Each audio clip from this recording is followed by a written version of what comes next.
महाड तालुक्यातील पंधेरी गावात पाणी टंचाईच्या पार्श्वभूमीवर एक वेगळाच वाद समोर आला आहे। गावातील पिण्याच्या पाण्याच्या बोरिंगला सरपंचांनी कुलूप ठोकल्याची चर्चा असून यामुळे ग्रामस्थांमध्ये नाराजीचं वातावरण निर्माण झालं आहे।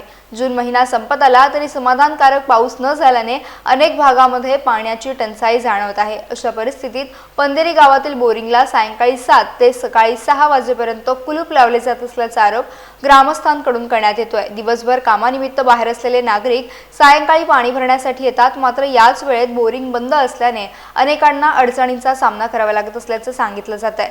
दरम्यान बोरिंगला कुलूप लावण्यामागचं नेमकं कारण अद्याप स्पष्ट झालेलं नसून ग्रामस्थांमध्ये संतापाची लाट पसरली आहे। पाणी टंचाईच्या काळात नागरिकांच्या मूलभूत गरजांशी संबंधित हा प्रश्न आता चर्चेचा विषय बनला आहे।